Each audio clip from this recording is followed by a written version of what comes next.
Everyone, आप सबका एक नए वीडियो पर फिर से स्वागत है। दोस्तों, मैंने एक वीडियो प्रोवाइड किया था जिसमें बताया था कि बीएसएनएल और एमटीएनएल के 16,000 करोड़ का जो संपत्ति है उसको जो कि बेचने का मुहर सरकार की तरफ से लग चुका था, जिसके बाद जो कि काफ़ी समय बाद जो कि वो अपडेट आया था बीएसएनएल और एमटीएनएल से रिगार्डिंग, जिसके ऊपर मैंने वीडियो बना करके आप सबको प्रोवाइड किया था। लेकिन यहाँ पे बीएसएनएल और एमटीएनएल से रिगार्डिंग फिर से एक जो कि नया अपडेट आ गया है, जिस अपडेट के बारे में मैं आपको इस वीडियो के माध्यम से जानकारी देने वाला हूँ। हो सकता है कि अब बीएसएनएल और एमटीएनएल दोनों एक साथ मर्ज हो जाएँ, तो जिसके ऊपर काफ़ी बार जो कि मैंने अपडेट भी दिया था और काफ़ी बार जो कि अपडेट आता रहता था, लेकिन फ़िलहाल बीच में ये बंद हो गया था। तो काफ़ी समय बाद जो कि 16,000 करोड़ का जो प्रॉपर्टीज़ है उस पर जो बेचने का जो मुहर लगा था उसका अपडेट आया था, और उसके जस्ट बाद जो कि दूसरा अपडेट बीएसएनएल और एमटीएनएल के तरफ से आ गया है। तो जो मैंने 16,000 करोड़ रुपए का जो बेचने जो संपत्ति था उसको बेचने के लिए जो मुहर लगी है सरकार की तरफ से, उस वीडियो को आप सबने काफ़ी सारा प्यार दिया। वो वीडियो अभी भी अच्छी खासी चल रही है। तो यहाँ पे उससे जाहिर होता है कि एमटीएनएल यूजर्स भी हमारे इस चैनल पे हैं, यानी कि एमटीएनएल सिम कार्ड यूज करने वाले भी हमको सब्सक्राइब करके रखे हैं। तो अगर आप भी एक एमटीएनएल सिम कार्ड यूज करते हैं या बीएसएनएल का सिम कार्ड यूज करते हैं तो इस चैनल को सब्सक्राइब करके बेल आइकन को प्रेस कर लें, क्योंकि यहाँ पे इस चैनल के माध्यम से आपको एमटीएनएल और बीएसएनएल का जो कि छोटी से छोटी या बड़ी से बड़ी कोई भी अपडेट रहती है तो उस अपडेट को आपको समय से जो कि देखना है तो आपको इस चैनल को सब्सक्राइब कर लेना होगा। अगर आप दूसरे चैनल पे जाते हैं तो वहाँ भी आपको मिल सकता है अपडेट, लेकिन काफ़ी समय बाद, लेकिन यहाँ पे आपको करंट में अपडेट मिल जाती है, चाहे एमटीएनएल का हो या बीएसएनएल का हो। तो ज़्यादा समय ना गवाते हुए मैं सिर्फ चलता हूँ, फोकस करता हूँ अपने जो अपडेट है उस अपडेट के ऊपर और आप सबको जानकारी देता हूं। तो यहाँ पे जो कि बीएसएनएल और एमटीएनएल की तरफ से जो अपडेट आ रहा है उसका हेडलाइन है कि मर्ज अब तक नहीं, अब तक की सबसे जो कि बड़ी खबर होने वाली है। सरकार ने खुद दी जानकारी, यानी सरकार ने अब खुद जानकारी दी है कि बीएसएनएल और एमटीएनएल मर्ज हो सकती है। आने वाले समय में ज़्यादा समय भी अब नहीं है, क्योंकि बीएसएनएल और एमटीएनएल एक जो कि देखा जाए तो दोनों एक सरकारी टेलीकॉम कंपनी है, लेकिन यहाँ पे जो बीएसएनएल है ऑल इंडिया ओवर अपनी सर्विस प्रोवाइड करती है और एमटीएनएल है अपने 2 ही शहरों में सर्विस प्रोवाइड करती है। तो हो सकता है कि दोनों एक साथ मर्ज हो जाए तो काफ़ी जो कि अच्छा खासा जो कि ये हो सकता है कि बेनिफिट में आ जाए। लेकिन अभी देखा जाए तो बीएसएनएल और एमटीएनएल दोनों कर्ज में डूबे हुए हैं। बात कीजिए तो भारत सरकार ने पहले भारत संचार निगम लिमिटेड बीएसएनएल और महानगर जो कि टेलीफोन निगम लिमिटेड यानी कि एमटीएनएल के विलय की योजना बनाई थी, यानी कि दोनों को समाप्त करने की योजना बना दी थी। एक समय वो भी आया था जब बीएसएनएल और एमटीएनएल दोनों जो कि बंद होने वाले थे, लेकिन फिलहाल जब से एयरटेल जियो वीआई ने अपने रिचार्ज की कीमतों में वृद्धि की तब से बीएसएनएल ने काफ़ी जो कि आगे अपने सब्सक्राइबर को जोड़ा और काफ़ी जो कि अभी सब्सक्राइबर जुड़ चुका है। लेकिन अभी भी बीएसएनएल अपना जो कि सर्विस को अच्छे तरह से नहीं प्रोवाइड करता है, तो काफ़ी यूजर्स छोड़ के भी जा सकते हैं, जो कि जाना स्टार्ट भी हो गए हैं। तो यहाँ पे सबसे बाद में अपडेट आई थी एमटीएनएल के तरफ से, जो कि पूरी तरह से अपडेट के माध्यम से बताया गया था कि एमटीएनएल को जो कि पूरी तरह से जो कि शट डाउन कर दिया जाएगा। लेकिन फिर से उसके बाद अपडेट आना बंद हो गया एमटीएनएल की तरफ से। उसके बाद जो 16,000 करोड़ रुपए का संपत्ति बेचने की योजना बनाई गई उसके ऊपर जो अपडेट आया उसमें एमटीएनएल का नाम आया, और दूसरी बार इसमें जो कि अब विलुप्त नहीं होगा जो कि एमटीएनएल, ऐसा हमें जो कि अपडेट देखने को मिल रहा है। हालांकि एमटीएनएल के भारी कर्ज के कारण इस योजना को स्थगित कर दिया गया था। अब सरकार ने एमटीएनएल के बिजनेस को बीएसएनएल के हाथ में जो कि सौंप दिया है, यानी कि एमटीएनएल को अब जो कि बीएसएनएल के हाथ में भी जो कि सौंप दिया गया है, यानी कि दोनों अब मर्ज हो चुके हैं। बात किया जाए तो यहाँ पे देखा जाए तो बीएसएनएल के हाथों में आई एमटीएनएल की कमान। तो टेलीकॉम मिनिस्ट्री ज्योतिरादित्य जो कि सिंघानिया ने एक रिपोर्ट में बताया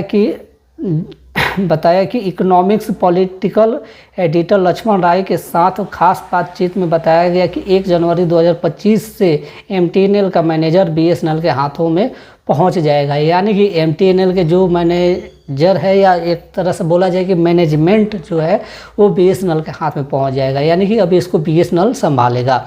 अब बात की जाए तो अब एमटीएनएल की टेलीकॉम सर्विस का मैनेजमेंट बीएसएनएल द्वारा किए जाएंगे। इस कदम का उद्देश्य दोनों कंपनियों के आप जो कि ऑपरेशन में सुधार करना और संशोधित का अधिकतम उपयोग सुनिश्चित करना है। MTNL जो कि दिल्ली और मुंबई में अपनी सेवाएं देती है, जबकि BSNL पूरी ऑल इंडिया ओवर अपनी जो कि सेवाएं प्रदान करती है, जो कि दिल्ली और मुंबई को छोड़कर।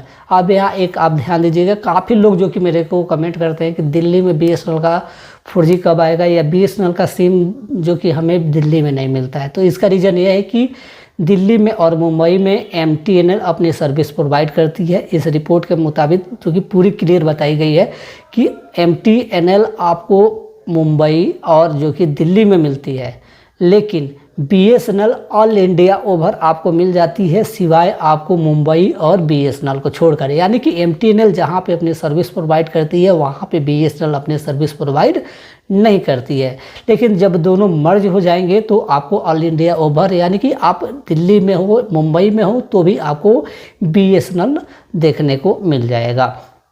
ठीक है, इस सहयोग से BSNL को महानगरों में अपनी उपस्थिति बढ़ाने में मदद मिलेगी, जबकि MTNL को BSNL के बड़ा नेटवर्क और संशोधित करने का फ़ायदा मिलेगा।